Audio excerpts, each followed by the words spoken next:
أعوذ بالله من الشيطان الرجيم بسم الله الرحمن الرحيم ألف لام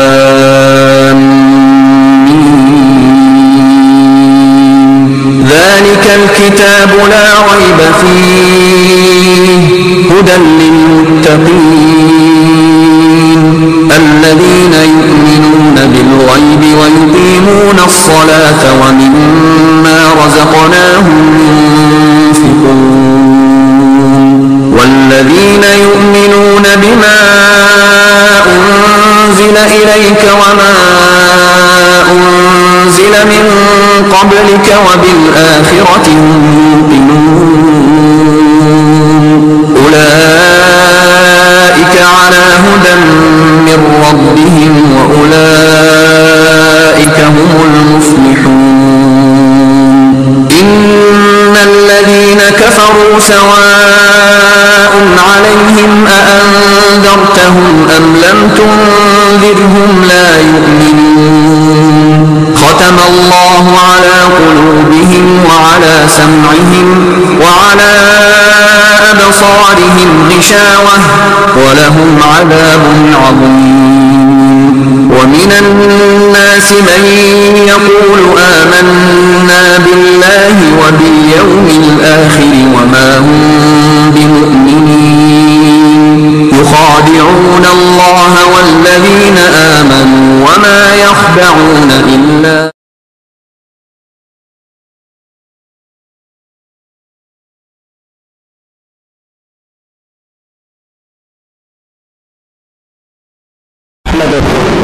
ونستعينه ونستغفره ونؤمن به ونتوكل عليه ونعوذ بالله من شرور أنفسنا ومن سيئات أعمالنا من يهده الله فلا مضل له ومن يضلل فلا هادي له ونشهد أن لا إله إلا الله وحده لا شريك له ونشهد أن محمدا عبده ورسوله رب اشرح لي صدري ويسر لي أمري واحلل عقدة من لساني يفقهوا قولي سبحانك لا علم لنا إلا ما علمتنا إنك أنت العليم الحكيم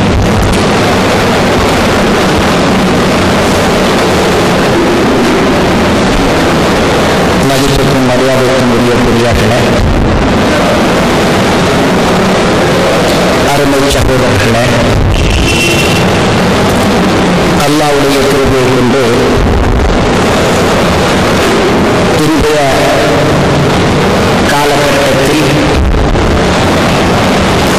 மிக மிக அத்தியாவசியமான முக்கியமான ஒரு விஷயம் பற்றி கலந்துரையாடுவதற்கு ஆய்வு செய்வதற்குரிய ஒரு வாய்ப்பை நம்முடைய சகோதரர்கள் ஏற்படுத்திக் கொண்டிருக்கிறார்கள். அல்லாஹ்வுக்கு எல்லா புகழும்.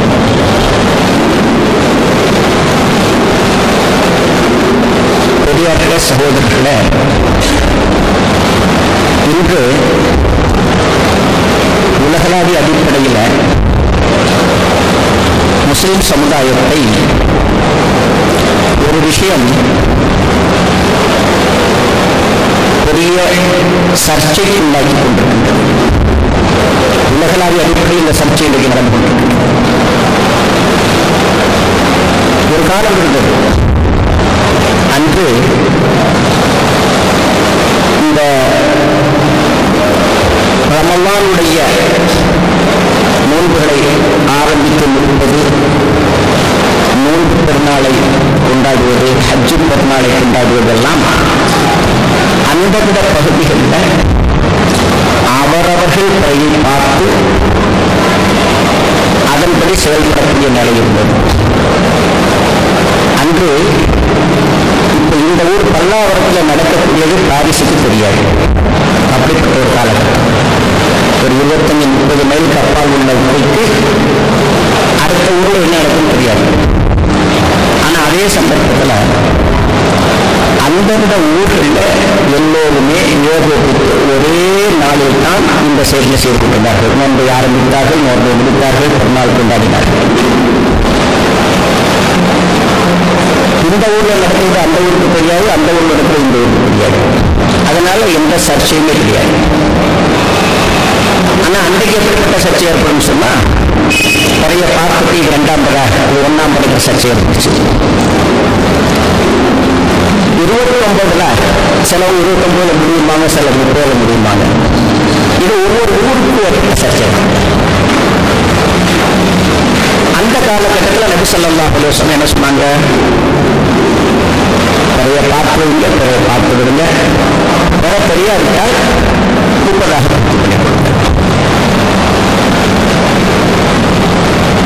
இன்னும் சொன்னாங்க, நீங்க முடிவு செய்ததுதான் நோன்பு ஆரம்பம், நீங்க முடிவு செய்ததான் நோன்பு முடிவு, நீங்க முடிவு செய்யற மாதிரி தான் நோன்பு பெருநாள், நீங்க முடிவு செய்ய ஹஜ் பெருநாள். இது அன்றைக்கு நபி ஸல்லல்லாஹு அலைஹி வஸல்லம் அவர்கள் அந்த மக்களை பார்த்து சொன்ன விஷயம். அந்த அடிப்படையில் அவர்களுக்கு மத்தியில் ஏற்படக்கூடிய சர்ச்சைகள் தீர்க்கப்பட்டன. ஆனால் இன்னுள்ள நிலை என்ன தெரியுமா, அது நேர் மாற்றமாக. எப்படி அன்று ஒரு ஊர்ல நடக்கக்கூடிய விஷயம் அந்த ஊருக்கு மட்டும்தான் தெரியும். இன்றைய நவீன யுகத்துல எந்த ஊர்ல எந்த மூலையில எது நடந்தாலும் சரி, அடுத்த வினாடிய உலகம் முழுவதும் தெரியும். இன்னும் சொல்றதா இருந்தா, உலகம் முழுவதும் ஒரு சிற்றூர் மாதிரி ஆகிவிட்டது இன்னைக்கு. அந்த அளவுக்கு தகவல் தொடர்பு ஏற்பட்டுச்சு. அன்றைக்கு நபி ஸல்லல்லாஹு அலைஹி வஸல்லம் காலத்துல மக்காவில் படம் பார்த்திருந்தா தாய்ப்புக்கு தெரியறதுக்கு வாய்ப்பு இல்லை. தாய்ப்புக்கு போறதா இருந்தா குறைஞ்சது 1-2 நாளாக அதுக்குன்னு முயற்சி பண்ணாங்க. ஆனா இன்னைக்கு ஜித்தாவில் ஒருத்தர் பெற பார்த்துட்டு பிளைட் ஏறினாருன்னு சொன்னா 4 மணி நேரத்தில் காசு வந்து இறங்கிடலாம். அன்னைக்கு அந்த வாய்ப்பு கிடையாது. அப்ப இந்த அடிப்படையில் நாம இந்த விஷயத்தை ஆலோசிக்கணும், யோசிக்க வேண்டியது. இப்போ இன்னைக்கு மார்க்க அறிஞர்கள் சொல்லக்கூடியவர்கள் எதை வலியுறுத்துகிறார்கள் சொன்னா, பிறகு புறக்கண்ணால் பார்த்துத்தான் மாதத்தை முடிவு செய்யணும் என்பதுதான் அவர்களுடைய வாதம். அந்த அடிப்படையில் இருக்கக்கூடிய விஞ்ஞானிகளும் முன் சொல்லக்கூடிய அன்றைக்கு பெற ஆரம்பிச்சாலும் கூட அதை பிறையா எடுக்க முடியாது. கண்ணுக்கு தெரியக்கூடிய நிலையில் அந்த பெற வந்த பிறகுதான் அதை பிறையாக எடுக்கணும் அப்படிங்கிற வாதத்தை வைக்கிறாங்க. இப்போ அவர்களுடைய அந்த சொல்லிலிருந்து, அவர்களுடைய வாதத்தில் இருந்து என்ன சொல்றாங்கன்னு சொன்னா, புறக்கண்ணால் பிறையை பார்த்தே ஆகணும் என்பதுதான் அவருடைய வாதம். உண்மையிலே அவர்கள் சொல்வதை நாம் ஏற்றுக்கொள்ளலாம். எப்படின்னு சொன்னா, இன்னைக்கு இருக்கிறது போல சூரியன் எப்பொழுது உதிக்குது, எப்பொழுது மறையுது, நேர கரெக்டா, அதாவது மணி, நிமிஷம், வினாடி. அதே மாதிரி சந்திரன் எப்பொழுது உதிக்குது, எப்பொழுது மறையுது. சந்திரன் தன்னுடைய 1 மாத சுற்றை முடிப்பதற்கு இன்னைக்கு சொல்ற மாதிரி 29.530559 அந்த அளவு துல்லியமா தெரிந்த நிலையில, இந்த விளக்கமெல்லாம் இருக்கக்கூடிய நிலையில நபி ஸல்லல்லாஹு அலைஹி வஸல்லம் பிறையை புறக்கண்ணால் பார்த்துத்தான் தீர்க்கணும்னு சொல்லியிருந்தா சொல்றதெல்லாம் நம்ம ஏற்பட வேண்டியதான். ஆனா அப்படி இல்லை. இந்த எந்த விவரமும் அவங்களுக்கு தெரியாது. ரசூலுல்லாஹி ஸல்லல்லாஹு அலைஹி வஸல்லம் தெளிவா சொல்லிட்டாங்க, லா நக்துபு வலா நஹ்சுபு, இந்த சமாச்சாரம் எதுவுமே இந்த காலகட்டத்தில் நமக்கு தெரியாது அப்படின்னு ரசூலா தெளிவா சொல்றாங்க. இப்ப நாம சிந்திக்கணும், அப்ப அதே நிலையில இன்னைக்கு நாம பிறைய கண்ணால பார்க்கணுங்கிறதுக்கு எந்த அளவு சாத்தியம். இன்னொரு வகையில் அந்த குறைபாடு அப்படின்னு சொன்னா, நபி ஸல்லல்லாஹு அலைஹி வஸல்லம் காலத்துல மானம் எந்த வித மாசு மறு பொல்யூஷன் இல்லாத நிலையில சுத்தமாக இருந்துச்சு, யாரும் மாற்ற முடியாது. இன்னைக்கு என்ன வாகனங்கள், நாம் உபயோகிக்கக்கூடிய வீட்டு மின் கருவிகள், இன்னைக்கு புதுசாக கண்டுபிடிக்கப்பட்ட பட்டாசுகள், வான வேடிக்கைகள், இப்படியெல்லாம் வானம் என்ன ஆயிடுச்சுன்னு சொன்னா புகை மண்டலமாக மாசு உள்ளதாக ஆயிடுச்சு. விஞ்ஞானிகள் பதறாங்க, என்ன சொல்றாங்க, இதன் காரணமாக ஓசோனில் ஓட்டை விடக்கூடிய நிலை ஏற்படுகின்றது. அந்த அளவுக்கு புகை மண்டலம் ஆயிடுச்சு. ஒண்ணு. இரண்டாவது, நபி ஸல்லல்லாஹு அலைஹி வஸல்லம் அவங்களுடைய காலத்துல இருந்த மனிதர்களுடைய உடல் ஆரோக்கியம் 1400 வருடங்களுக்கு முன்னால் நீங்க போக வேண்டாம், ஒரு 100 வருஷத்துக்கு முன்னால நீங்கள் அறிஞ்ச உங்களுடைய தகப்பனாருடைய தகப்பனார், அவருடைய உடல் ஆரோக்கியம், அவர் எத்தனை மைல் வேண்டாம் நடக்கக்கூடிய அந்த இது, அவருடைய கூர்மையான பார்வை, இதோடு நம்முடைய இந்த காலத்து நிலை ஒப்பிட்டு பார்த்தீங்கன்னு சொன்னா பார்வையிலே குறைவுள்ளவர்களாக, உடல் ஆரோக்கியத்திலே குறைவு, நடக்கக்கூடிய தெம்பிலே குறைவு, சிந்திக்கக்கூடிய, அதாவது என்ன சொல்றது, மனநிலையிலே குறைவு, பார்வையிலே குறைவு தான். அப்ப 1400 வருடங்களுக்கு முன்னால் அவங்க எப்படி இருந்திருப்பாங்க, அதை சிந்திச்சு பாருங்க. உண்மையிலேயே அந்த சூழ்நிலையில அவர்கள் தலைமுறையை பார்த்தப்போ இன்னைக்கு பார்க்கக்கூடிய நிலையை நாம் இல்லை.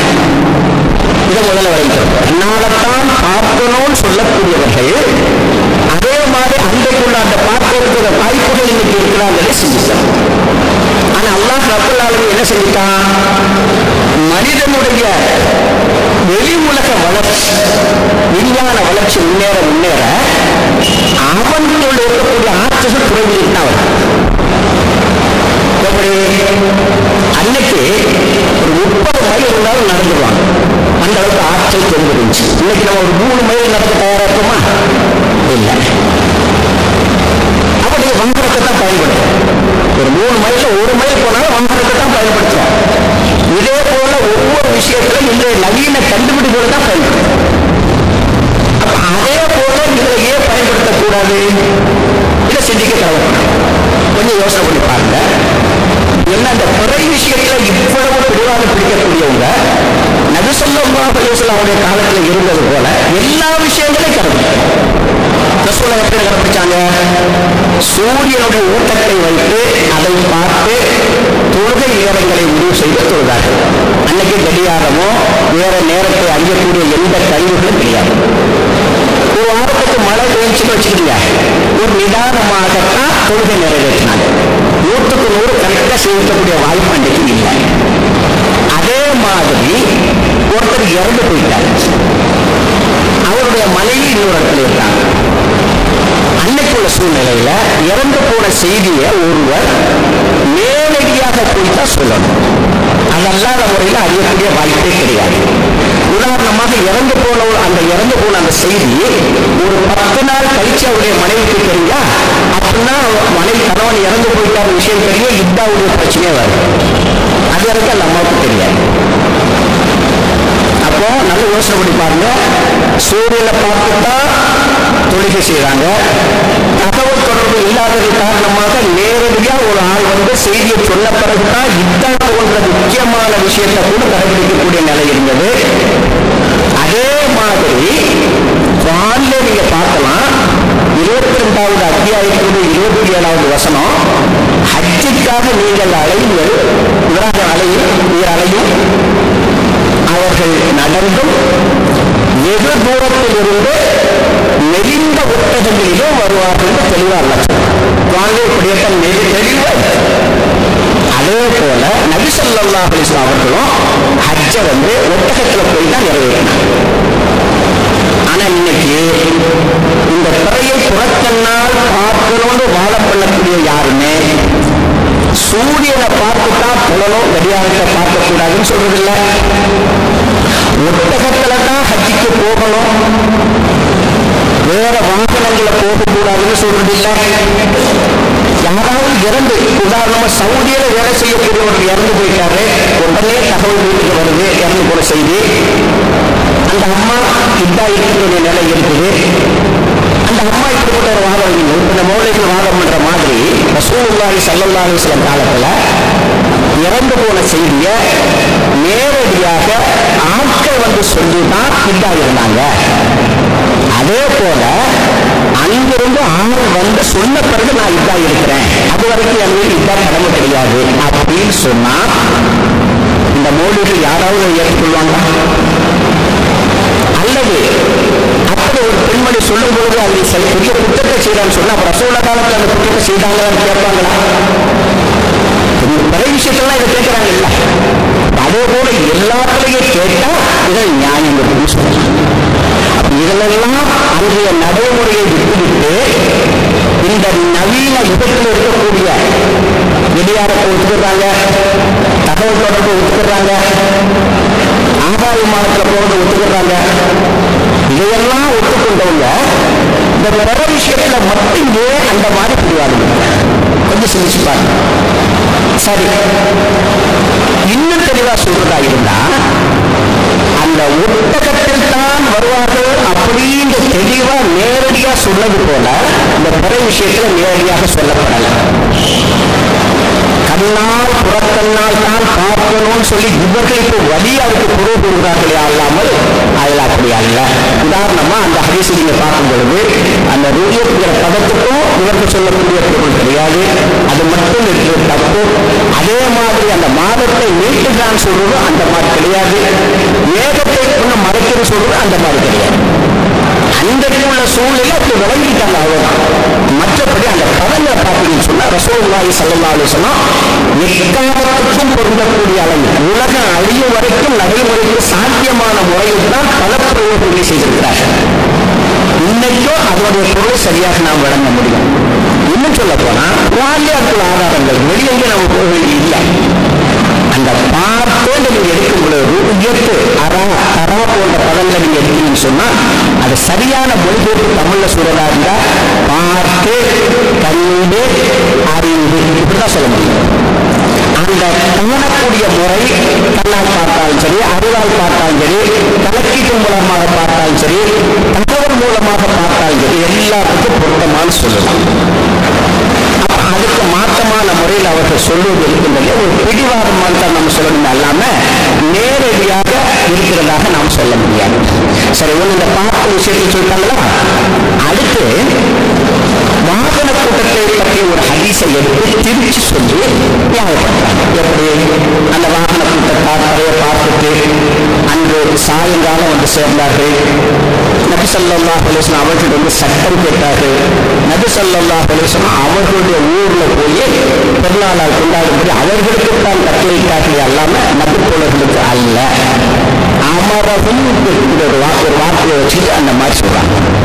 ஆனா உண்மையிலேயே அமரவும் வந்தா சரியான முறையில் பொருள் இருக்கிறார். அவர்களுக்கு கட்டளையிட்டார்கள், இவர்களுக்கு கட்டளையிட்டார்கள் பொதுவான ஒரு சொல்லு. அவர்களுக்கு தான் கட்டளையிட்டார்கள் எடுக்க முடியாது. அதுக்கு தெளிவான ஒரு ஹதீஸ்ல பார்க்கும் பொழுது நபி ஸல்லல்லாஹு அலைஹி வஸல்லம் அவர்களும் அவர்களுடைய தோழர்களும் ஒரு யுத்தத்துக்கு போயிட்டு திரும்பி ஒரு இடத்துல வந்து இரவு தங்குறாங்க. பிலால் ரலியல்லாஹு தஆலா அவர்களை தொழுகைக்காக எழுப்பும்படி நியமித்து விட்டு எல்லாரும் உறங்குறாங்க. எல்லாரும் தூங்கிட்டாங்க. பிலால் தான் தூங்கிட்டாங்க. சூரியன் உதயத்துக்கு பிறகுதான் விழுகிறாங்க. அப்ப நபி ஸல்லல்லாஹு அலைஹி வஸல்லம் அவசரப்பட்ட உடனே இங்கிருந்து கிளம்பணும், அங்கு போய் தொழலாம் அப்படின்னு உத்தரவிடும் பொழுது அமரகு அவர்களுக்கு கட்டளையிட்டார்கள் சொல்லுவோம். அந்த அமரகு அப்ப அங்க நபி ஸல்லல்லாஹு அலைஹி வஸல்லம் அவர்களும் தோழர்களும் மட்டும்தான் இருந்தார்கள், எல்லாமே மூணாம் நபர் யாருமே கிடையாது. அப்ப இதுல இருந்து தெளிவா தெரியுது நபி ஸல்லல்லாஹு அலைஹி வஸல்லம் தோழர்களுக்கு தான் கட்டளையிட்டார்கள். அதுக்கு மேம்பாக இல்லை, இந்த இடத்துல அவர்களுக்கு தான் கட்டளையிட்டார்கள் பொருள் கொள்ளணும்னு சொல்றாங்க. சரி, அப்படி பொருள் கொண்டா அது என்னென்ன சந்தேகங்கள் வருது? ஒன்று, பிறை கண்டு நோன்பு வைக்க தெரிந்தவங்களுக்கு பிறை பார்த்து நோன்பு விடுறது தெரியாதா? அப்படி ஒரு ஹதீஸ் இருக்கா? இல்லை, ஒரு ஹதீஸை கூட நீங்க காட்ட முடியாது. பிறை பார்த்து வையுங்க, பிறை பார்த்து விடுகின்ற ஹதீஸ் தான் நீங்க காட்ட முடியுமா? அல்லாம பிறை பார்த்து வையுங்க மட்டும் சொல்லக்கூடிய ஒரு ஹதீஸ் கூட இல்லை. சரி, அப்படி பிறை பார்த்த உடனுள் இது தெரியாத சட்டம் தெரியாதவர்கள் எப்படி பிறையை பார்த்தார்கள் அந்த சன்ன கீட்டை. சரி, அவர்கள் தான் விவரம் பெற்று போய் முதல் நாள் பிறப்பாட்டு அடுத்த நாள் சமையலை வந்து சேர்ந்தாங்கன்னு சொன்னா நபி ஸல்லல்லாஹு அலைஹி வஸல்லம் மீண்டும் அவர்களுடைய ஊருக்கு போய் பெருநாள் கொண்டாடுன்னு சொல்றதா இருந்தா அடுத்த நாள் சமையலை வந்து போய் சேருவாங்க, 3ஆம் நாள் தான் கொண்டாடணும். அப்படிப்பட்ட ஒரு விவரம் இல்லாத ஒரு சட்டத்தை ரசூலுல்லாஹ் சொல்லியிருப்பாங்களா? சரி, பிறரை பார்த்து நோன்பை விடணும்னு தெரியாதவங்க அவங்களுடைய ஊருக்கு போய் அந்த பெருநாள் தொழுகையை தொழக்கூடிய அளவுக்கு அந்த ஞானம் எங்கிருந்து வந்தது? நோன்பை விடுவதற்கே தெரியாத சட்டம் எப்படி சொல்லுவாங்க? இந்த கேள்விகளை நாம கேட்டு கிட்டத்தட்ட 7-8 வருஷம் ஆகுது. இன்றைய வரைக்கும் அதுக்கு அவங்களால பதில் தர முடியும். ஆனா திருப்பி அந்த ஹதீஸ் சொல்லிட்டு இருக்காங்க, இப்ப கூட புதுசா போட்டு எழுதியிருக்காங்க. ஆனா நாம கேட்கிற கேள்விக்கு பதில் சொல்ல முடியல. அப்ப என்ன இருக்கு? அது இன்னொரு பெரிய ஒரு மோசடியான வேலை என்ன தெரியுமா? அந்த ஹதீஸ்ல ஷஹீது சாட்சி சொன்னார்கள் வர்றத சாட்சிங்கிறத மறைச்சிட்டு சொன்னார்கள் கூறினார்கள் எழுதியிருக்காங்க. அப்ப இது மக்களுக்கு உண்மையை மறைக்கணுங்கிற நோக்கத்தோடு செய்வது தானே. அப்ப இதிலேயே அவர்கள் தவறிவிட்டார்கள். இந்த ஹதீஸை ஆதாரம் எடுக்க முடியாது. இன்னொரு ஹதீஸ் ஆதாரம் எடுக்கிறாங்க. இந்த ஹதீஸ் சிரியா தேசத்துல இருந்து அங்கே பிறை பார்த்து நோன்பை ஆரம்பித்தவர் ரமலானுடைய கடைசியில மதீனாவுக்கு வந்து சேர்ந்தார். நாங்கள் முதல் நாள் பிறை பார்த்த செய்தி சொல்றார். அப்ப அப்பாஸ் இப்னு அப்பாஸ் ரலியல்லாஹு தஆலா அவர்கள் நாங்கள் பிறை பார்ப்போம், இல்லைன்னா முற்பதாக பூர்த்தி பண்ணுவோம், இது ஆதாரமாக வைத்துக் கொண்டு தூரத்து செய்தி எடுக்கக்கூடாதுங்கிறது ஆதாரமா தர்றாங்க. ஆனா உண்மை என்ன? அதுல ரமலானுடைய பிறையை பார்த்து நோன்பை ஆரம்பித்தவர்கள் 30 நாட்கள் மிகப்பெரிய நல்ல விஷயம் கடைசி ஆசிரியர் ரமலான்ல வரதா சொல்றாங்க.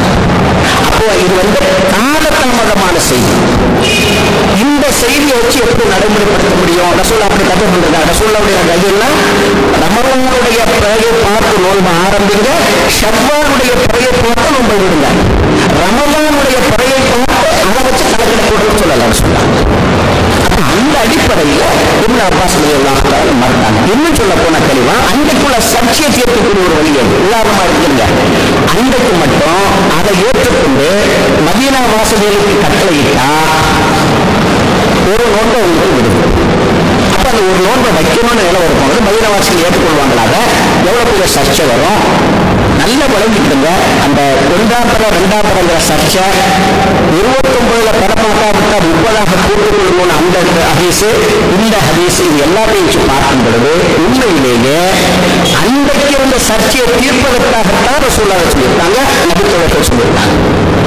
ஆனா இன்றைக்குள்ள சர்ச்சையை தீர்க்கிறதா இருந்தா நம்ம கண்ணால பார்க்கணும், தூரத்து செய்தி எடுக்கணும், இதெல்லாம் விட்டு போட்டு கணக்கீட்டின் அடிப்படையில் நாம் ஏற்றுக்கொள்ளலாம் வந்தாதான் இந்த பிரச்சனைக்கு சால்வாக எல்லாரும் ஒத்துக்கொள்ளலாம். அடுத்தது இன்னொரு வாதம் என்ன வைக்கிறாங்க? கணக்கீடுங்கிறது கணிப்புன்னு சொல்றாங்க. அது முதல்ல தப்பு. கணக்கு வேற, கணிப்பீடுங்கிறது வேற. நல்ல விளைங்க. கணக்குங்கிறது 100% கரெக்டா இருக்கக்கூடியது. கணிப்புங்கிறது தோராயமாக சொல்லக்கூடியது. உதாரணமா இருக்குது, ஒரு மரம் இருக்குது, அதுல பழங்கள் இருக்குது, ஒருத்தர் பார்த்துட்டு இவ்வளவு பழம் தேவைன்னு சொல்றாங்க, இது கணிப்பு. அந்த மரத்தெல்லாம் பறிச்சு போட்டு ஒன்னொன்னா எண்ணின பிறகு இத்தனை பழம் இருக்குன்னு சொல்றது கணக்கு. எல்லாம் கணக்கை பற்றி தான் சொல்றாங்க, கணிப்பை பற்றி சொல்லவே கிடையாது. அதாவது சூரியனும் சந்திரனும் கணக்கீட்டின் அடிப்படையில் தான் இருக்கின்றன. உண்மையில கணக்கீட்டின் அடிப்படையில் இருக்குது. அப்ப அந்த கணக்கீட்டின் அடிப்படையில தான் நம்ம சொல்றோம். ஆனா அதுக்கு என்ன வாதப்படுறாங்க? ரசூலுல்லாஹி ஸல்லல்லாஹு அலைஹி வஸல்லம் அவர்களுடைய காலத்துல வானியல் கணக்கே இருக்கல. உதாரணமா சொல்றாங்க. உதாரணமாக துப்பாக்கின்ற ஒரு வாசகம் திருக்குறள். துப்பாக்கின்னு சொல்ல முடியுமா? அப்படிங்கிற வார்த்தை காரணம் என்னன்னு சொன்னா அன்றைக்கு துப்பாக்கி இல்லை. அதாவது சாதாரண மக்களை ஏமாற்றக்கூடிய அளவுக்கு தான் இந்த வாதங்கள் இருக்குது. அல்லாம சிந்திக்கக்கூடிய மக்கள் காரி துப்புவாங்க. உண்மையை நல்ல யோசனை பண்ணி பாருங்க. அல்லாஹ் அழகா சொல்றான், சூரியனும் சந்திரன் கணக்கீட்டின் அடிப்படையில் இருக்கின்றது. இதே ஹிசாபுடைய தான் அங்க வருது. இங்க நபி ஸல்லல்லாஹு அலைஹி வஸல்லம் அல்லாஹ் நஹ்பு வலா நஹ்சுபுன்னு சொல்றோம், அதே ஹிசாபு தான். அப்ப கணக்கீட்டை பற்றி சொல்றாங்களே அல்லாம இவர் சொல்ற மாதிரி கணிப்பை பற்றியோ அல்லது அந்த கேட்கக்கூடிய சூழ்நிலை இல்லா பற்றி அல்ல. இந்த இடத்திலையும் நாம் தெளிவாக புரிந்து கொள்ளணும். உண்மையிலேயே கணக்கீடு அடிப்படையில் தான் சொல்லப்பட்டிருக்குது. அதை நம்ம ஏற்றுக்கொள்ளணும். சரி, அடுத்த இன்னொரு பெரிய சந்தேகம் எப்படி ஏற்படுதுன்னு சொன்னா, நீங்க இந்த நோன்பு வைக்கிறீங்க, அமெரிக்காக்காரன் வைப்பானா? நீங்க இந்த நோன்பு திறக்கிறீங்க, அமெரிக்காக்காரன் நோன்பு திறப்பாங்களா? நீங்க இந்த லொக தொழுவீங்க, அங்க லொக தொழுவாங்களா? அப்படிங்கிற கேள்வி கேட்கப்படுது. உண்மையிலேயே இப்படி கேள்வி கேட்கக்கூடியவர்கள் உலகத்தினுடைய அமைப்பையோ அது சுழந்து கொள்ளக்கூடிய அந்த முறையோ தெரியாத நிலையில தான் இந்த கேள்விகளை வைக்க முடியும். இன்ஷா அல்லாஹ் அதை பற்றி அந்த படங்களை நம்ம பார்ப்போம். எப்படி நம்ம இருக்கிறோம் சொன்னா, உலக இப்படி நம்ம நினைக்கிற மாதிரி அந்த அடிப்படையில் இல்லை. இப்படி நீங்க ஒரு பார்த்தீங்கன்னு சொன்னா, இதான் அந்த டேட் லைன். இந்த பாருங்க, ரெண்டும் பக்கத்துல தான். இந்த எண்டும் அந்த எண்டும் எங்க இருக்கு? பக்கத்துல. நீங்க அங்க பாத்தீங்களா, அந்த கடைசியில பாத்தீங்க எனக்கு டோன் பாக்குறீங்க, இங்க சமூகம் பாக்குறீங்க, அது ரெண்டுமே இங்க பக்கத்துல தான். ஆக நீங்க சரியா பார்த்தீங்கன்னா அதே சூரியனை பார்க்கிறார்கள், அதே நேரத்தில் இருக்கிறார்கள். ஆனால் இவர்கள் வெள்ளிக்கிழமை ஜும்மா தொழுகிறாங்க, இந்த வியாழக்கிழமை யோகம் தொழுகிறாங்க. அதே மாதிரி இன்னொரு நீங்க பாருங்க,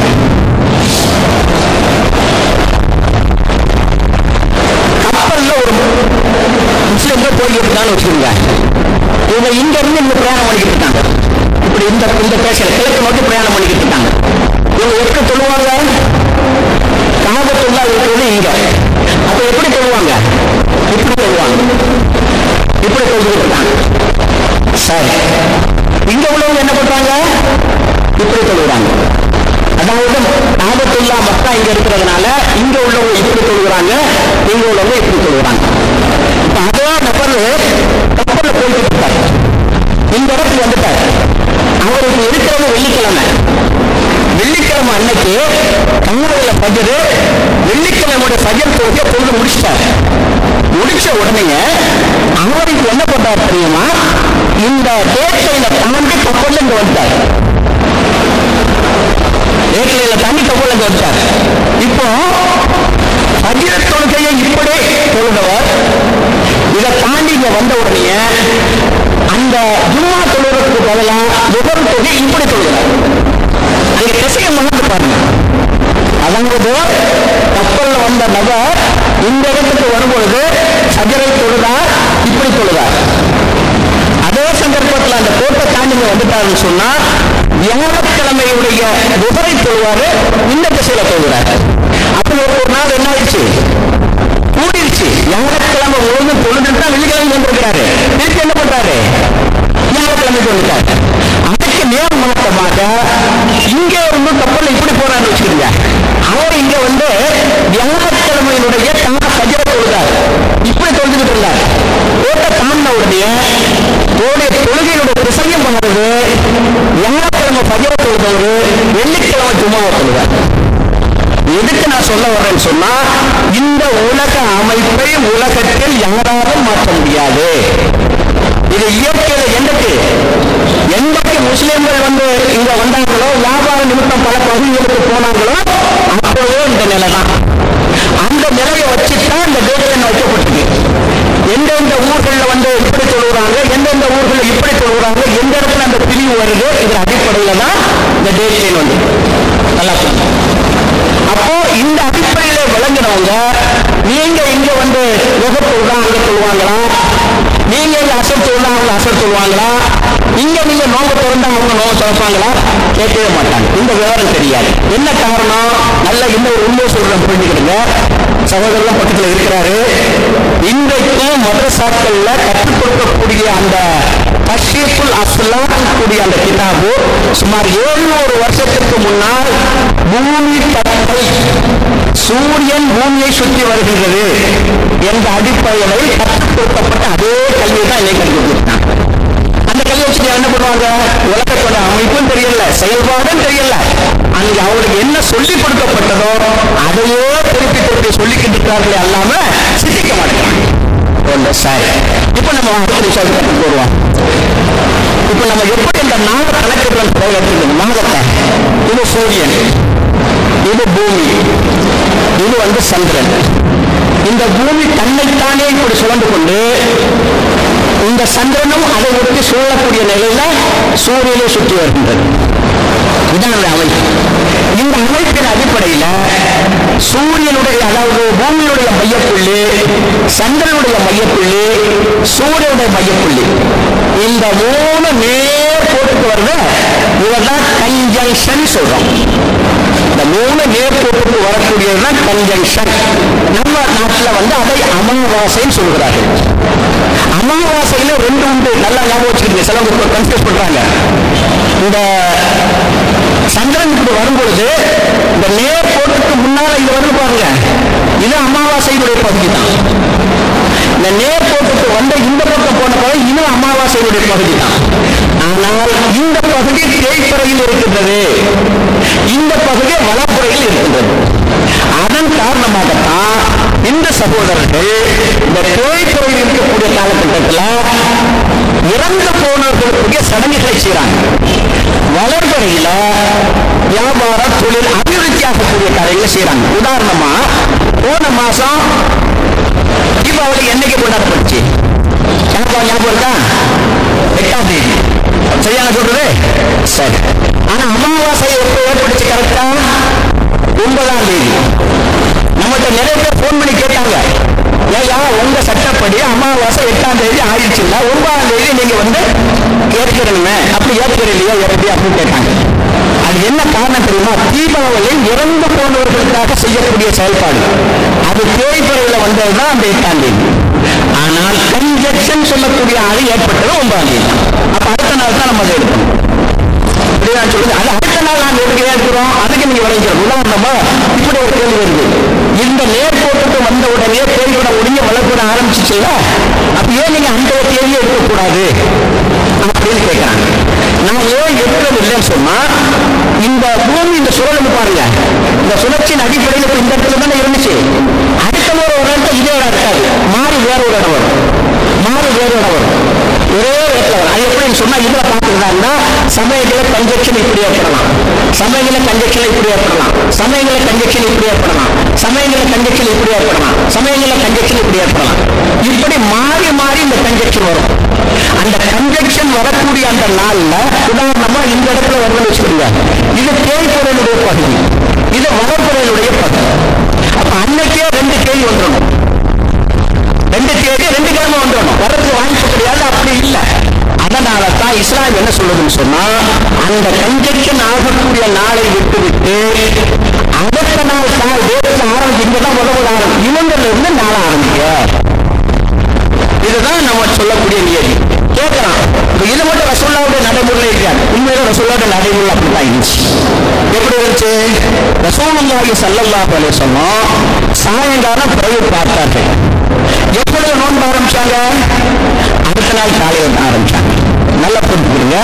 எதனால? ஒரு உண்மை அன்றைக்கு தெரியாத நிலை இல்லை, இன்னைக்கு நமக்கு தெரியலாம். நம்ம எல்லாம் சாதாரணமாக பிறகு பார்த்த உடனே பிறந்துருச்சு, நாள் ஆரம்பிச்சுட்டு சொல்றோம். உண்மை அது அல்ல. நாம் பார்க்கக்கூடிய பிறை பிறக்கக்கூடிய பிறையை பார்க்கல, மறையக்கூடிய பிறையை தான் நாம் பார்க்கிறோம். நல்லா புரிஞ்சுக்கிறேன். நான் பார்க்கக்கூடிய பிறை மறையக்கூடிய பிறை. உண்மையில் பிறந்தோ சாயங்காலம் மறையும்.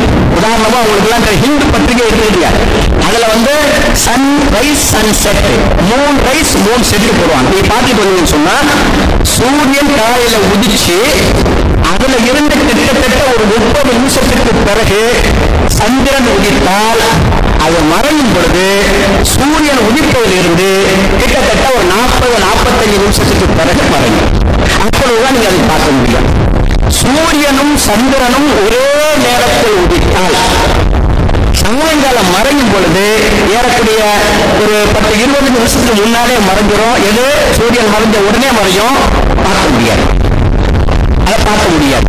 சூரியன் மறைஞ்சு கிட்டத்தட்ட ஒரு 40-45 நிமிஷம் இருந்தால்தான் அதை பார்க்க முடியும். அப்ப இதுல என்ன தெரியுது? நபி ஸல்லல்லாஹு அலைஹி வஸல்லம் அவர்கள் கூட அந்த பிறந்த கணக்கை விடுத்தாம அடுத்த நாள் என்ன காரணம்? அது சூரியன் உதித்த பிறகு உதிக்கக்கூடிய பிறை. இன்றைக்கு நாள் எடுக்க முடியாது. நாளைக்கு ஃபஜ்ர் இருக்கணும், ஃபஜ்ருக்கு முன்னால் உதிச்சிருந்தாதான் கணக்கு எடுக்க முடியும். ஃபஜ்ருக்கு பிறகு பிறகுதான், சூரிய உதயத்துக்கு பிறகுதான் அந்த சந்திரனே முடிச்சிருக்கு. அப்ப அந்த நாள்ல எடுக்க முடியாது. நபி ஸல்லல்லாஹு அலைஹி வஸல்லம் அந்த நாளை கணக்கெடுக்கல, அடுத்த நாள் எடுத்தாங்க. அதே மாதிரி அடுத்த கன்ஜெக்ஷன்லையும் நோம்பு பூர்த்தி பண்ணாங்க. பூர்த்தி பண்ணிட்டு அடுத்த நாள் காலையில தான் பெருநாள் கொண்டாடினாங்க. இதுக்கு காரணம் என்னன்னு சொன்னா, இந்த 2 பிறையும் வரக்கூடிய அந்த 2 தேதி வருது, அதாவது தேய்பிறை வளர்ப்புறை 2 வருகின்றது. ஆக சகோதரர்களை, இப்ப இந்த அடிப்படையில் பார்க்கும் பொழுது இந்த இதனுடைய சுழற்சி இங்க சேரவில்லை. இங்க சேர்ந்த ஒரு மாசம் முடியும். உதாரணமா சந்திரன் இங்க ஆரம்பிச்சு இங்க முதல் கால் பகுதி, அப்புறம் பௌர்ணமி, அப்புறம் முக்கால் கடைசி கால் பகுதி, அப்புறம் இங்க சேரும். இதுதான் ஒவ்வொரு சுற்று. கணக்குப்படி 29.503.509 இவ்வளவு டெசிமல்ல சொல்றாங்க. நல்லா புரிஞ்சுக்கிங்க. டெசிமல்ல சொல்லக்கூடிய அளவுக்கு எப்படின்னு சொன்ன தெளிவா சொல்றதா இருந்தா, நாள், மணி, நிமிஷம், செகண்ட், அந்த அளவுக்கு சொல்லக்கூடிய அளவுக்கு அல்லாஹ் இன்னைக்கு உங்களுக்கு விஞ்ஞான அறிவை தந்திருக்கான். இன்னும் ஒரு பெரிய உண்மை நீங்களா விளங்கிக் கொள்ளணும். குர்ஆன் அல்லாஹ்வுடைய கலாம், அல்லாஹ்வுடைய சொல்லு. அதே சந்தர்ப்பத்தில் நிரூபிக்கப்பட்ட விஞ்ஞானம், அல்லாஹ்வுடைய ஃபிஅல், அல்லாஹ்வுடைய செயல். அப்ப கொஞ்சம் சிந்திச்சு பாருங்க. அல்லாஹ்வுடைய சொல்லும் அல்லாஹ்வுடைய செயலும் மாறுபடுமா, முரண்படுமா? முரண்பட்டா இந்த சயின்ஸ்ல கண்டுபிடிக்கிறதுல கோளாறு, அவங்க கால்குலேட் பண்ணதுல கோளாறு இருக்கும், அவங்க முடிவு பண்ணதுல கோளாறு இருக்கும். மற்றபடி விஞ்ஞான உண்மைகளை சரியான முறையில அக்யூரேட்டாக கண்டுபிடித்தால் அதில் எந்த முரண்பாட்டையும் குர்ஆனோட நீங்க பார்க்க முடியாது, அல்லாஹ்வுடைய சொல்லோட பார்க்க மாட்டீங்க. அதனாலதான் மாரிஸ் சுகைல் சொல்லக்கூடிய அந்த ஒரு பேரறிஞர் என்ன பண்ணார் தெரியுமா? அவர் கிறிஸ்தவர். அவர் டாக்டர், பைபிள் ஆராய்ச்சார், நிறைய விஞ்ஞானத்துக்கு முரண்பட்ட செயல்களை பார்த்தார். அப்புறம் அவருக்கு என்ன வந்துச்சு? குர்ஆன் எடுத்தார், குர்ஆன் ஆராய்ந்தார். குர்ஆன்ல பார்த்தா அந்த மாதிரி விஞ்ஞானத்துக்கு முரண்படக்கூடிய ஒரு விஷயம் கூட இல்லை. கடைசியில் ஒண்ணு மாட்டிக்கிட்டாங்க. இந்த அலக்குங்கிறத இரட்டக்கட்டின்னு மொழிபெயர்ப்பு வச்சிருக்காங்க. குர்ஆன்ல நிறைய எல்லா மொழிபெயர்ப்புகளும் இரட்டக்கட்டின்னு மொழிபெயர்ப்பு வச்சிருக்காங்க. ஆனா இன்னைக்கு விஞ்ஞான உற்பத்தியின் காரணமாக கரு உற்பத்தி ஆகிறதுல இருந்து குழந்தை பிறக்க வரைக்கும் ஸ்கேன்ல டெய்லி பார்க்கலாம். நீங்க அந்த மாதிரி பார்க்கும் பொழுது ஒரு நாள் கூட ஒரு நிலையில கூட இரட்டக்கட்டியுடைய அமைப்பே கிடையாது. அப்ப அவர் ரொம்ப மண்டை கசக்கிட்டு, என்னடா இது இவ்வளவு எல்லாம் பார்த்தா ஒண்ணு கூட முரண்படல, இந்த விஷயத்துல முரண்படுக குர்ஆன் அப்படின்னு யோசனை பண்ணார். யோசனை பண்ணோன்னு அவருக்கு என்ன வந்துச்சு? உடனே அரபி மொழியை கற்றுக்கிட்டார், லாங்குவேஜ் கட்டார். அந்த வயசுல கூட கஷ்டப்பட்டு அரபி லாங்குவேஜ் கற்றுக்கிட்டார்.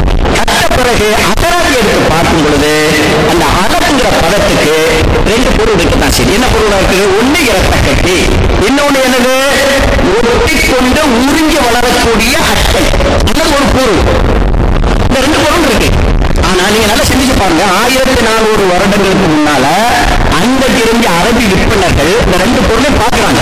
ஒண்ணு இரட்டக்கட்டிங்க பொருளையும் பார்க்கிறாங்க, இன்னொன்னு ஒட்டிக்கொண்டு வளரக்கூடிய அட்டைன்னு பார்க்கிறாங்க. அவங்களுடைய அறிவுல எது சரியாப்பட்டிருக்கும்? அட்டை சரியாப்பட்டிருக்க முடியாது, இரட்டக்கட்டி தான் சரியாப்பட்டு இரட்டக்கட்டி மொழிபெயர்த்தாங்க. இதுதான் நடந்தது. ஆனா இன்னைக்கு விஞ்ஞான நுட்பத்தின் காரணமாக அது இரட்டக்கட்டி இல்ல, தாயினுடைய அந்த கர்ப்பப்பையில அந்த கருப்போய் எங்கேயாவது ஒட்டிக்கொண்டு அதை உறிஞ்சிதான் வளருது. அதான் நம்ம தொப்புள். குழந்தை பிறந்தவங்க தொப்புள் அறுக்கிறாங்கல்ல, அதுக்கு ஒழிச்சு போடுறாங்கல்ல, அது வழியே தான் அந்த ஆகாரமே வந்தது. அப்ப இதை பார்த்த உடனே அவர் ஆச்சரியப்பட்டு போய், உண்மையிலே இதுதான் சத்தியம், இதுதான் உண்மை, இது அல்லாஹ்வுடைய கலாம் தான் ஒப்புக்கொண்டு இஸ்லாத்தை தழுவி செயல்படும். அப்போ நம்ம விளைவிக்கிறோம். என்ன சொல்றேன்னு சொன்னா, குர்ஆன் அல்லாஹ்வுடைய கலாம், சயின்ஸ் அல்லாஹ்வுடைய செயல். அப்ப இரண்டுக்கும் முரண்பாடு வராது.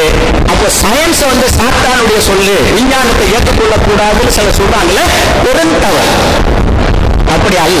சயின்ஸ் நிச்சயமாக அல்லாஹ்வுடைய உதாரணமா அல்லாஹ்வே பல இடங்களில் சொல்றாங்க. இந்த கோலங்கள் எல்லாம் அதனுடைய வரையறையில் செல்கின்றன என்பதெல்லாம் அல்லாஹ் தெளிவா சொல்றாங்க. அப்ப நீங்க நல்லா புரிஞ்சுக்கிறணும், நிறைய பொறுத்த மட்டும் இன்னைக்கு சூழ்நிலையில கண்ணால பார்க்கணுங்கிறதோ அல்லது தூரத்திலிருந்து தகவலை எதிர்பார்க்கணுங்கிறதோ அவசியமே கிடையாது. இன்னையிலிருந்து 100 வருஷத்துக்கு பிறகு என்னைக்கு ரமலான் ஆரம்பம், என்னைக்கு ரமலான் முடியும், என்னைக்கு ஷவ்வாலுடைய அந்த முதல் நாள்ல பெருநாள், என்னைக்கு ஹஜ்ஜுடைய நாள், இது அத்தனையுமே இன்னைக்கு கணக்கிட்டு சொல்ல முடியும். அந்த அளவுக்கு அல்லாஹ் விஞ்ஞான வளர்ச்சியை தந்திருக்கிறான். அப்ப அதை பயன்படுத்துறது அல்லாஹ்வுடைய சொல்லுக்கோ குர்ஆனுக்கோ ஹதீஸுக்கோ முரணான ஒரு செயல் அல்ல. இன்னொரு பெரிய தவறு இந்த சமுதாயத்தில் இருக்குது என்ன தெரியுமா? நாள் ஆரம்பிக்கிறது மகரிபில இருந்துன்னு சொல்லி உலகளாவிய அடிப்படையில் சவுதி முதற்கொண்டு அதை தான் கிளம்பிச்சிருக்காங்க. என்ன அடிப்படையில் ஏற்படுத்தி பார்க்கும்போது நல்லா புரிஞ்சுக்கிடுங்க. இடைக்காலத்தில் ஏற்பட்ட தவறு அல்லாமல் ஆரம்பத்தில் அந்த தவறு இருக்கல. இந்த தவறு எதனால் ஏற்பட்டுச்சு? எப்படி காலையில் உதிச்சு சாயங்காலம் மறையக்கூடிய சூரியனை பிறையை சாயங்காலம் புறத்தில் என்று தவறாக எண்ணிக்கொண்டார்களோ அதே அடிப்படையில் பறந்துருச்சா நாள் ஆரம்பிச்சிருச்சு, பறந்துருச்சா நாள் அப்படித்தான் மாலையில் கணக்கிட்டாங்க. அதே மாதிரி இன்னொரு உண்மையை சொல்றேன். தூர விஷயம் இருக்குல்ல, இதுல தூரத்துல இருந்தா தான் ஏற்றுக்கொள்ளணும், இவ்வளவு தூரத்துல ஏற்றுக்கொள்ள கூடாதுன்னு இப்ப சட்டம் சொல்றாங்கல்ல, இதுவும் ஆரம்ப காலத்துல இல்ல. ஹனஃபி ஃபிக்ஹ்ல எந்த கிதாப்ல போயிட்டு பாருங்க, தெளிவாக சொல்லப்பட்டிருக்கிறது தூரம் கணக்கில் எடுக்கப்பட மாட்டாது. தூரத்தை பத்தி பிரச்சனையே இல்லை. அப்ப தூரத்துடைய விஷயத்தை எடுக்கணும்னா நாள் மகரிபில ஆரம்பிக்கிற இன்னைக்கு இது சொல்றதுதான். இவங்களுக்கெல்லாம் நல்லா தெரியும். இந்த தொழுகை அதாவது நோன்புடைய காலத்துல ரமலானுடைய இரவுகள்ல இஷா தொழுகைக்கு பிறகு அந்த ரமலானுடைய இரவு தொழுகை தராவீஹ் பெருநாள் தொழுகை முடிச்சுட்டு அவர் மௌலவி இருக்கிறவங்க அத்தனை பேருக்கு நோன்பு நியத்து சொல்லிக் கொடுப்பார். எப்படி சொல்லிக் கொடுக்குறாரு? நவைத்தோ சௌம ரதின், நாளை பிடிக்க. உண்மையிலேயே இவங்க சொல்றப்படி மகரிபு நேரம் ஆரம்பிச்சுல 6 மணிக்கு ஆரம்பிச்சிருச்சு. இவர் சொல்லிக் கொடுக்க கிட்டத்தட்ட 8-9 மணிக்கு சொல்லிக் கொடுக்குறாரு. அப்ப என்ன சொல்லிக் கொடுத்துக்கணும்? இன்று பிடிக்க நியத்து என்ன சொல்லிக் கொடுக்கணும்? அப்படி சொல்லலையே, நாளை பிடிக்கன்னு சொல்றாரு. அப்ப அன்றைக்கு தெளிவா நாள் காலையில ராம்கி வழங்கி தான் வச்சிருக்காங்க. அதே மாதிரி நபி ஸல்லல்லாஹு அலைஹி வஸல்லம் அவர்களிடம் வாகன கூட்டத்தார் சாட்சி சொல்றாங்கல்ல, ஒரு சாட்சி கிராமத்தார் சொல்றாங்க, இன்னொரு சாட்சி வாகன கூட்டத்தார். 2 பேருமே எப்படி சொல்றாங்கன்னு சொன்னா, நேற்று நாங்கள் பிறை பார்த்தோம். தெளிவா ஹதீஸ்ல இருக்கு, நீங்க பார்க்கலாம். அவங்களும் அப்படிதான் சரியாக மொழிபெயர்த்திருக்காங்க. நேற்று நாங்கள் பிறை பார்த்தோம் சொல்லி. உண்மையிலேயே மகரிபுக்கு பிறகுதான் பிறை பார்த்திருப்பாங்க. அப்போ மகரிபுல நாள் ஆரம்பிக்கிறதா இருந்தா நாளையில என்ன சொல்லியிருக்கணும்? இன்னைக்கு நாங்கள் பிறை பார்த்தோம்னு சொல்லியிருக்கணும். அப்படி சொல்லலாம். அப்ப இவங்க என்ன தெரியுது? நாள் ஆரம்பிக்கிறது காலையில ஃபஜ்ர்ல இருந்து தான். அதுக்கு என்ன ஆதாரம்? குர்ஆன்ல நீங்க பார்க்கலாம். 2வது அத்தியாயத்தோட 238வது வசனத்துல நடுத்தொழுகையை தேடி தொழுது கொள்ளுங்கள் வர்ற இடத்துல இதை பற்றி ஆயிஷா ரலியல்லாஹு தஆலா அன்ஹா அவர்களும் ஹஃப்ஸா ரலியல்லாஹு தஆலா அன்ஹா அவர்களும் நபி ஸல்லல்லாஹு அலைஹி வஸல்லம் கேட்கும் பொழுது அது அஸருடைய தொழுகை என்று சொன்னது பதிவாகி அவங்க எழுதி வச்சிருந்த குர்ஆன்லயே அந்த இடத்துல அஸர் தொழுகை எழுதி வச்சிருக்காங்க. அந்த அளவுக்கு தெளிவான ஆதாரம். ஆக அன்பு சகோதரர்களே, அப்ப அது ஒரு ஆதாரம். அதே போல இந்த நேற்று நாங்கள் பிறை பார்த்தோம் சொன்ன ஆதாரம், இதுகள்லாம் வச்சு பார்க்கும் பொழுது நமக்கு தெளிவாக என்ன தெரியுதுன்னு சொன்னா, நாள் ஆரம்பிக்கிறது காலையில ஃபஜ்ர்ல ஆரம்பிச்சு ஃபஜ்ர்ல முடிகின்றது. அதே போல இன்றைய காலகட்டத்தில் நாம நிச்சயமாக இந்த கணக்கீட்டை ஏற்றுக்கொள்ளலாம். ஒரு ஹதீஸ் சொல்றான், சொல்லித்தான் உங்களை எல்லாம் அந்த அடிப்படையில் அந்தந்த தத்தம் பகுதி வரை ஏற்றுக்கொள்ளலாம். என்ன சொல்றாங்கன்னு சொன்னா, நீங்கள் என்று நோன்பு ஆரம்பம் என்று முடிவு செய்தீர்களோ அன்றுதான் நோன்பு ஆரம்பம் என்று ரமலானுடைய அதாவது ஈதுல் ஃபித்ருடைய தொழுகை என்று முடிவு சொன்ன அன்றைக்குதான் ஈதுல் தொழுகை, என்றைக்கு ஹஜ்ஜுடைய தொழுகை அன்றைக்குதான் ஹஜ்ஜுடைய தொழுகை சொன்னது பெரிய ஆதாரமாக வைத்துக்கொண்டு என்ன சொல்றாங்கன்னு சொன்னா, நம்ம பகுதியில் தாராளமாக முடிவு செய்து கொள்ளலாம். அந்த கருத்துல சொல்லப்படலை. நல்லா புரிஞ்சு நல்ல விளைஞ்சிருங்க. அன்றைக்கு நாம சொல்லும் பொழுது எப்படி ரசூலுல்லாஹ் காலம் எப்படி இருந்துச்சுன்னா, ஒரு கிராமம், அந்த மக்களுக்கு மட்டும்தான் அந்த விஷயம் எட்டு வேற எங்கேயும் போகாது.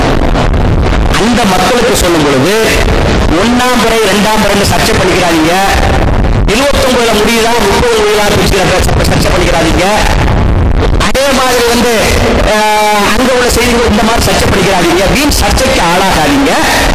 நீங்கள் எல்லாம் சர்ச்சை இல்லாத முறையில ஒன்றுபட்டு செயல்படணும் என்ற நோக்கத்தோடு தான் நபி ஸல்லல்லாஹு அலைஹி வஸல்லம் இதை சொல்லியிருக்காங்க.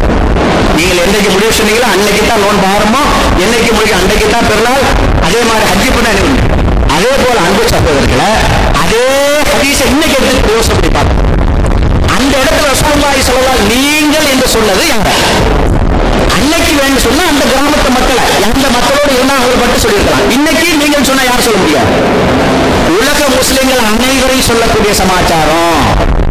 அதே போல அன்றைக்கு அந்த கிராமத்தில் உள்ள செய்தி அந்த கிராமத்துக்குள்ள மட்டும்தான் இருந்துச்சு, வெளியே போகிற வாய்ப்பு கிடையாது. ஆனா இன்னைக்கு உலகமே உங்க கையில் இருக்கு. இன்னைக்கு உள்ள சூழ்நிலை எப்படி இருக்கு? உலகமே உங்க கையில். அதாவது அன்றைக்கு ஒரு ஊர் ஒரு உலகமா இருந்துச்சு. நபி ஸல்லல்லாஹு அலைஹி வஸல்லம் காலத்துல ஒரு ஊரு ஒரு உலகமா இருந்துச்சு. இன்னைக்கு ஒரு உலகமே ஒரு ஊராயிடுச்சு. அப்ப நம்ம சிந்திச்சு பார்க்கணும். அந்த அடிப்படையில் இருக்கிறாங்க எல்லோருமே எந்தவித சந்தேகத்துக்கு இடம் இல்லாமல் வீண் சர்ச்சைகள் இல்லாத முறையில ஒன்றுபட்டு நாம நோன்பு ஆரம்பிக்கிறதுக்கும் நோன்பை முடிக்கிறதுக்கும் பெருநாளை கொண்டாடுவதற்கும் ஹஜ் பெருநாளை கொண்டாடுவதற்குள்ள ஒரே வாய்ப்பு இன்னைக்கு என்னன்னு சொன்னா, இந்த விஷயங்கள்லாம் விட்டு போட்டு இந்த கணினி கணக்கீட்டை, கணிப்பீடு இல்லை கணக்கீடு, கால்குலேஷன் எடுத்துக்கொண்டு முடிவு பண்ணி, உதாரணமாக இப்ப ஹஜ் பெருநாள் என்னைக்கு வருது இன்னைக்கு முடிவு செய்யலாம், அரபாவுடைய நாள் இன்னைக்கு முடிவு செய்ய சொல்லலாம். அதே மாதிரி இன்னும் 100 வருஷத்துக்கு பிறகு என்னைக்கு நோன்பு ஆரம்பிக்குது என்னைக்கு முடியுது சொல்லலாம். இன்னைக்கு அந்த அடிப்படையில தான் சூரிய கிரணத்தையும் சந்திர கிரணத்தையும் கால்குலேட் பண்ணி சொல்றாங்க. சொல்ற மாதிரி இன்னைக்கு நடைபெறுது. நீங்க பாக்குறீங்க சூரிய கிரணம் சந்திர கிரணம் எப்போது ஏற்படுது? இந்த 3 நேர்கோட்டுக்கு வரக்கூடிய நிலையில இந்த சந்திரன் சூரியனிலிருந்து வரக்கூடிய வெளிச்சத்தை தடுக்கும் பொழுது அது சூரிய கிரணம். அதே சந்திரன் இங்கே வரும் பொழுது பூமி இந்த சந்திரனில் வரக்கூடிய வெளிச்சத்தை தடுக்கும் பொழுது அது சந்திர கிரணம். இந்த விஷயத்தை உங்களுக்கு எல்லாம் தெரியும். இப்பவே சொல்லியிருக்காங்க எப்பப்பெல்லாம் சந்திர கிரணம் வருது, எப்பப்பெல்லாம் சூரிய கிரணம் வருது. அப்ப எவ்வளவு துல்லியமாக கணக்கிட்டா அதை சொல்ல முடியுங்கிறத உங்களால் புரிந்து கொள்ள முடியும். அப்ப அன்பு சகோதரர்களை நீங்கள் விளங்கிக் கொள்ள வேண்டிய விஷயம் இதுதான். இந்த கண்ணால் பார்த்துத்தான் குறையை தீர்மானிக்கணுங்கிறது இவர்களால் உண்டாக்கி கொண்ட சட்டமே அல்லாமல் குர்ஆன்லயோ ஹதீஸ்ல அப்படிப்பட்ட ஒரு சட்டம் கிடையாது. முதல்ல விளங்கிக்கணும். கண்ணால் குறையை பார்த்துத்தான் மாதத்தை தீர்மானிக்கணும் சொல்லக்கூடிய சட்டம் குர்ஆனிலும் இல்லை, ஹதீஸிலும் இல்லை. குர்ஆனையும் ஹதீஸையும் அப்பர்த்தம் செய்து கொண்டு இவர்களாக அதற்கு வலிய ஒரு பொருளை உண்டாக்கி கொண்டு சொல்லக்கூடியது. ஆனால் இவர்கள் சொல்ற மாதிரி இருக்கிறதா இருந்தா அந்த ஐங்கிற பதம் வரணும். 3வது அத்தியாயத்துடைய 13வது வசனத்தை பாருங்க. பத்ருடைய யுத்தத்தை பற்றி அல்லாஹ் சொல்லும் பொழுது எதிரி படையினர் முஸ்லிம் படையினரை 2 மடங்காக தங்களுடைய கண்களால் கண்டனர். அந்த கண்ணுதாங்க வரும் ஐங்கிற பதம் வரும். அப்படி எந்த ஹதீஸ்லையும் பிறை சம்பந்தப்பட்ட எந்த ஹதீஸ்லையும் கிடையாது. பொதுவாக தரா போன்ற பதங்கள் இருக்கிறது அல்லாம அவங்க சொல்ற மாதிரி இல்லை. அப்போ கண்களால் பார்த்துத்தான் தீர்மானிக்க வேண்டும் சொல்லக்கூடிய சட்டம் மனிதர்கள் உண்டாக்கி கொண்ட மனித சட்டமே அல்லாமல் அல்லாஹ்வுடைய சட்டம் கிடையாது, அல்லாஹ்வுடைய தூதருடைய சட்டமும் கிடையாது. இவர்கள் தன்னுடைய சுயநலத்துக்காக கற்பனை செய்து கொண்டு உருவாக்கின சட்டம் தான் அந்த சட்டம். அதை கடைபிடிக்க வேண்டிய அவசியமே நமக்கு கிடையாது. அதே போல மகரிப்ல நாள் ஆரம்பிக்க சொல்றதும் இவர்கள் உண்டாக்கி கொண்ட ஒரு திட்டமே அல்லாம இவர்களாக கற்பனை செய்து கொண்டதே அல்லாம அதுக்கும் குர்ஆன்லயும் ஹதீஸ்லயும் எந்த ஆதாரத்தையும் பார்க்க முடியாது. காலங்காலம் பிறகு பார்க்கறாங்க, நாள் ஆரம்பிச்சு சொல்றாங்க, அவ்வளவுதான். இவங்களுடைய என்னால் பார்த்து வச்சு முடிவு செய்யறது அல்லாம குர்ஆன்லயும் ஹதீஸ்ல எந்த ஆதாரமும் கிடையாது. அன்பு சகோதரர்களை நம்ம நன்றாக விளங்கிக் கொள்ளணும். இந்த காலகட்டத்தில் இன்னும் இதை வச்சு பார்த்துக்கிட்டு நம்ம வீணாக நம்முடைய வீண் பிரச்சனை உண்டாக்கி இன்னொரு சொல்ற கேளுங்க. அந்த பதங்கள் இருக்கு, எந்த பதமே அவங்க சொல்ற மாதிரி கிடையாது. இவங்கெல்லாம் உண்டாக்கிட்டாங்க. உயர்த்துங்கிற பதத்தை இவங்களா கண்ணால் பார்க்கற முடிவு பண்ணிக்கிட்டாங்க. ஒன்றாங்கிறத பொதுவாக மறைகிறது, கவர் இந்த மாதிரி இருக்கிறத மேகமூட்டம் முடிவு பண்ணிக்கிட்டாங்க. அந்த மத்தங்கிறத நீட்டுறது இவங்களா முடிவு பண்ணிக்கிட்டாங்க. மற்றபடி அந்த கருத்துல கிடையாது. அன்பு சகோதரர்களை அல்லாஹ் ரப்பல் ஆலமீன் நமக்கு திருப்பி செய்யணும். எது மார்க்கமோ, எது அல்லாஹ்வுடைய கட்டளையோ, எது நபி ஸல்லல்லாஹு அலைஹி வஸல்லம் அவர்களுடைய நடைமுறையோ அதை பற்றி பிடித்து அதை கடைபிடிக்கணும். நல்லா புரிஞ்சுக்கிடுங்க. சில விஷயம் அதுவும் நான் சொல்லித்தாக சொல்லாமல் இருக்க முடியாது. இந்த மௌலவிகளை பொறுத்த மட்டும் மார்க்கம் அல்லாததுல ரொம்ப கடுமையா பிடிவாதம் பிடிக்கிறாங்க. மார்க்கத்தை போட்டு விடுறாங்க. உதாரணமா எடுத்துக்கங்க, வெள்ளிக்கிழமை ஜும்மாவை நீங்க பார்க்கல எல்லா பள்ளிகள்லையும் இந்த மாதிரி ஒரு தடி வச்சுக்கிறாரு, வச்சுட்டு நிற்பார் பார்த்துருக்கீங்களா, அல்ல ஒரு வாழை வச்சுக்கிறார். இது என்னது? இதுக்கு மார்க்கெட்டுக்கு என்ன சம்பந்தம்? அன்னைக்கு நபி ஸல்லல்லாஹு அலைஹி வஸல்லம் காலத்துல எந்த ஒரு நபரை எடுத்துக்கிட்டா கையில ஒரு தடியோ வாழை இருக்கும். ஏன்னா அன்றைக்கு வந்து ரொம்ப வெளிச்சமோ வேற வசதியோ இல்லாத காலகட்டம், கையில பாதுகாப்புக்காக ஒரு தடியோ ஒரு வாழையை வச்சிருப்பாங்க. இது அவங்களுடைய பழக்கம். அந்த பழக்கத்துல இருந்துச்சு. ஆனா இன்னைக்கு அப்படியே தூக்கி பிடிச்சிருக்காங்க இவங்க. ஆனா இது மார்க்கமே கிடையாது. அதே போல அன்றைக்கு பாங்க சொன்னாங்க. எங்க சொன்னாங்க? உயரமான போய் இடத்துல. ஏன் சொன்னாங்க? அந்த உயரமான இடத்துல என்று சொல்லும் பொழுது தூரத்து மக்களுக்கெல்லாம் அது போய் சேருன்னு நோக்கத்தோடு தான். ஆனா அன்னைக்கு நம்ம மைக்கேல் சொல்றோம். மைக்கேல் சொல்றதுக்கு சில ஊர்கள் நீங்க பாத்தீங்கன்னா மேல போய் தான் நிறுத்திக்கிறாங்க. அது பெரிய சுண்ணத்தான், அதை விட்டுறக்கூடாதான். அதனால என்ன ஏற்படுது? இவங்க சொல்லக்கூடிய பாங்க அந்த ஸ்பீக்கர்ல எக்கோவாகி ஒழுங்கா செய்ய கேட்க மாட்டேங்க. அதே போலதான் ஜும்மாவுடைய உரை இருக்க மக்கள் புரியக்கூடிய முறையில அவர்கள் விளங்கக்கூடிய பாஷையில செய்யணும். நீங்க என்ன செய்யறாங்க? அரபியில ஓதுறாங்க. என்ன ரசூலுல்லாஹ் செய்த சுன்னத்தை விடக்கூடாது. அதே மாதிரி நிக்காஹுடைய குத்துபா முஸ்லிம்கள் வந்திருப்பாங்க, முஸ்லிம் அல்லாதவர்கள் வந்திருப்பாங்க, நாஸ்திகர்கள் வந்திருப்பாங்க. இவர்களை எல்லாம் சிந்தித்து விளங்கக்கூடிய அளவில் சொல்லக்கூடிய அந்த குத்துபாவை, அந்த நிக்காஹுடைய குத்துபாவை எப்படி செய்வாங்க? அரபியில தான் செய்யறாங்க. அப்ப இதெல்லாம் ரசூலுல்லாஹ்வுடைய சுன்னத்துக்கு ரொம்ப பிடிவாதமா இருக்காங்க. அதே போல இந்த பிறையை பார்ப்பது நல்லா புரிஞ்சுக்கிடுங்க. பரலும் கிடையாது, சுன்னத்தும் கிடையாது, சரி அதாவது சட்டத்திலே வராது. உதாரணமாக தொழுகிறதுக்காக ஒண்ணு சரி, ஒண்ணு இல்லாம தொழுகக்கூடாது. அதே மாதிரி பிறையை பார்த்தாதான் நோன்பு வைக்கணும் கிடையவே கிடையாது. அப்படின்னா ரசூலுல்லாஹ் எல்லாத்துக்குமே பிற பார்க்க சொல்லி ரசூலுல்லாஹ்வே பார்த்ததாக இந்த ஆதாரம் கிடையாது, நபி தோழர்கள் பார்த்த இந்த ஆதாரம் கிடையாது. அப்போ மார்க்கத்துல கட்டாயம் இல்லாத ஒண்ணு கட்டாயமாக்குறாங்க, கட்டாயமான விஷயங்களை போட்டு விட்டாங்க. இதுதான் அவருடைய பழக்கம். அதனால அதற்கு நாம் அடிமையாக கூடாது. மார்க்கத்துல பிறையை கண்ணால் பார்ப்பது ஃபர்வோ வாஜிபோ சுன்னத்தோ ஷர்த்தோ கிடையாது. அன்னைக்கு இருந்த நிலையில மாதம் பிறந்ததை அறிந்து கொள்ளக்கூடிய இருந்த ஒரே வாய்ப்பானே தவிர வேறு எதுவும் கிடையாது. எப்படி சூரியனை பார்த்து தொழுதார்களோ அதே மாதிரி சந்திரனை பார்த்து மாதத்தை கணக்கிட்டார்கள். எனவே அதைத்தான் நாங்கள் செய்வோம் பிடிவாதம் பிடிக்காம இந்த இன்றைய நவீன யுகத்தில் இருக்கக்கூடிய இந்த கணக்கீட்டை ஏற்று சரியாக முடிவு செய்து எல்லோரும் ஒரே நாள்ல இப்படி தப்பா புரிஞ்சுக்கிறாங்க. நான் சொன்ன மாதிரி இங்க ஜும்மா தொழுகிறாங்கன்னா இங்க வந்து வியாழக்கிழமை சோகம் தொழுகிறாங்க. அதே மாதிரி ஒரு நோன்பு ஆரம்பிக்கிறாங்கன்னு சொன்னா 24 மணி நேரத்துக்கு பிறகுதான் இவர் நோன்பு ஆரம்பிப்பார். அதே மாதிரி இவர் நோன்பு ஆரம்பிச்சு நோன்பை முடிச்சிருப்பாங்க இந்த இடத்துல. அப்படி இருந்த கூட இவர் நோன்பு ஆரம்பிச்சிருக்க மாட்டாங்க. ஆனா நம்ம சொல்றது அந்த ஒரே நாள் சொல்றோம், ஒரு நேரம் கிடையாது. ஒரே நாள் தான். எப்படி ஜும்மாண்டு வெள்ளிக்கிழமை ஒரு நாள் தானே, ஜும்மாண்டு வெள்ளிக்கிழமை ஒரே நாள் தான். இன்னைக்கு தேதி என்ன? ஒரு தேதி தான். இன்னைக்கு கிழமை என்ன? ஞாயிற்றுக்கிழமை ஒரே கிழமை தான். உலகம் முழுவதும் சொல்றோம்.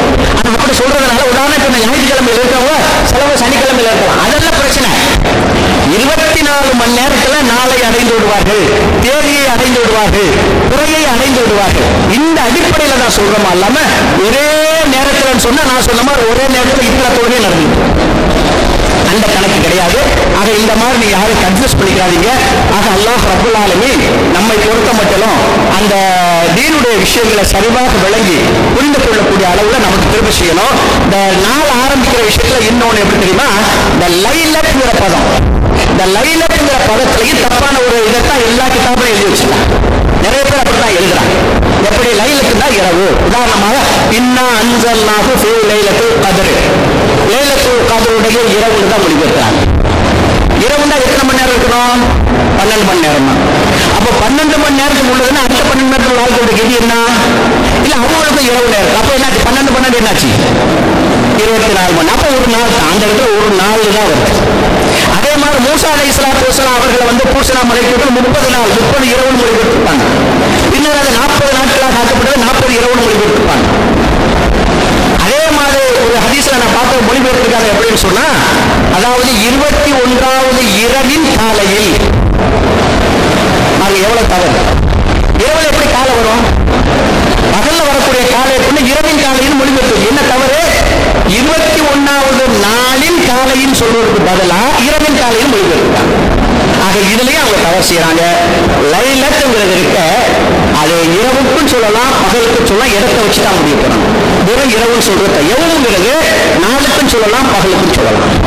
அப்ப இந்த இடத்துலயும் அவர்கள் அங்கதான் அரபி கற்றவர்கள் ரொம்ப தெரிஞ்சவங்க சொல்லிக்கிறாங்க. ஆனா அதே சந்தர்ப்பத்தில் சாதாரண விஷயங்களை கூட கிரகிக்கக்கூடிய அளவுல அவங்களுடைய மனோநிலை கிடையாது. அல்லாஹ் அந்த நிலையை விட்டு நம்மளை பாதுகாக்கணும், உண்மையை விளங்க செய்யணும், எது மாற்றமோ அதை செய்ய கடைபிடிக்கணும். இதுக்குள்ள ஒரே வழி, நீங்க நல்லா விளங்கிக் கொள்ளுங்க, குர்ஆனை பற்றி படிங்க, குர்ஆனை தினசரி படிங்க, அதனோட கருத்துக்களை சிந்திங்க. அது உங்களுக்கு நல்ல விளக்கத்துக்கு. அல்லாஹ்வை விட உலகத்தில் விளக்கத்துக்கு ஆற்றப்பட்டு யாருமே கிடையாதுங்க. அல்லாஹ் தான் படைத்த தன்னுடைய அடியானுக்கு மார்க்கத்தை விளக்கக்கூடிய அளவுக்கு உலகத்துக்கு யாருமே விளக்க முடியாது. அது இல்லாம நபி ஸல்லல்லாஹு அலைஹி வஸல்லம் அவர்களே அவருடைய தூதராக அனுப்பி தன்னுடைய கண்காணிப்பில் வைத்து இதை செயல்பட செய்திருக்காங்க. இது ரெண்டும் தாராளமா நமக்கு போகும். இதுக்கு மேல ஒண்ணு வேணும்னு நினைக்க வேண்டிய அவசியமே நமக்கு கிடையாது. அது ரெண்டையும் நாம் பற்றி பிடித்துக் கொண்டால் வழி தவறவே மாட்டோம். ரசூலுல்லாஹ் சொல்றாங்க, இரண்டை விட்டு சொல்கிறேன், அதை பற்றி பிடித்து காலமெல்லாம் நீங்கள் வழி தவறவே மாட்டீர்கள். உங்களை வெள்ளை வெள்ளையர் என்ற நிலையில் விட்டு சொல்கிறேன், அதனுடைய இரவும் பகலை போன்றது. அழிந்த நாசமாக கூடியவனை தவிர வேறு எவரும் அதில் வழிகட்டி செல்ல மாட்டார். எப்படி நபி ஸல்லல்லாஹு அலைஹி வஸல்லம் தெளிவாக நமக்கு சொல்லியிருக்காங்க. அதனால் அன்பு சகோதரர்களை பெரியார்கள, நாம் குர்ஆனை பற்றி பிடித்து அதுல என்ன விஷயம் இருக்குதோ அதை அப்படியே செயல்படுத்தலாம். வழிதவறுக்குள்ள வாய்ப்பே கிடையாது. அது அப்படி விளங்கலாம், இப்படி விளங்கலாம், இப்படி பொருள் கொள்ளலாம், அப்படி எடுக்கணும். இதுலதான் இந்த சமுதாயம் வழிகட்டு குட்டி சூடாக்கி அந்தல பாலத்தில் விழுந்து கிடக்குது. அல்லாஹ் அந்த நிலவுக்கு நம்மளை பாதுகாத்து உண்மையிலேயே மார்க்கத்தை மார்க்கமாக தெளிவாக விளங்கி நேர்வழியாக அறிந்து அதன்படி நடக்கக்கூடிய அந்த